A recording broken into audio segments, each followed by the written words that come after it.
En France, les mères alcoolodépendantes et les bébés souffrant de syndrome d'alcoolisation fœtale ne sont pas toujours bien pris en charge. Et les femmes qui boivent de l'alcool de façon plus qu'occasionnelle ne sont pas toujours au courant des conséquences de cet alcool sur leur bébé. Oui, en fait, on sait depuis les années 70 que l'alcool est l'un des produits les plus toxiques pour le développement du fœtus. C'est la première cause de retard psychomoteur en France. Mais parler d'alcool chez nous a longtemps été tabou, malgré l'image très négative de l'alcoolisme. La prévention de l'alcool durant la grossesse a donc pris du retard. Et ça n'est que depuis quelques années qu'on parle officiellement de zéro alcool durant la grossesse.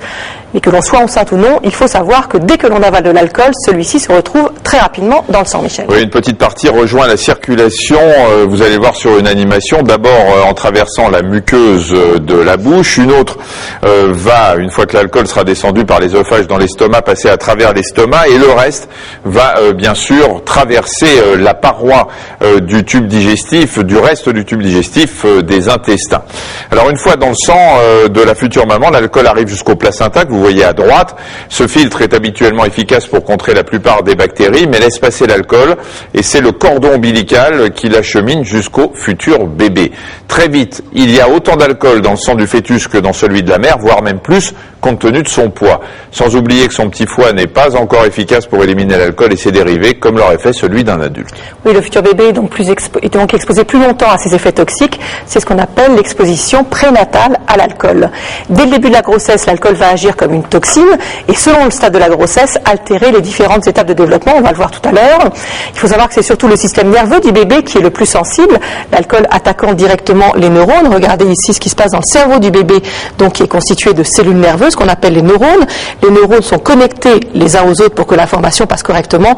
Et bien en cas d'alcoolisation massive, certaines de ces connexions peuvent être lésées. Du coup, le fonctionnement des neurones est également altéré. À la naissance, dans ces cas d'alcoolisation massive, certaines malformations sont assez typiques. Regardez ici le visage de ce petit garçon, de profil et de face. On voit que la boîte crânienne est plus petite que normalement chez un bébé qui n'aurait pas été intoxiqué. Le nez est plus court, il est un petit peu aplati, un petit peu relevé.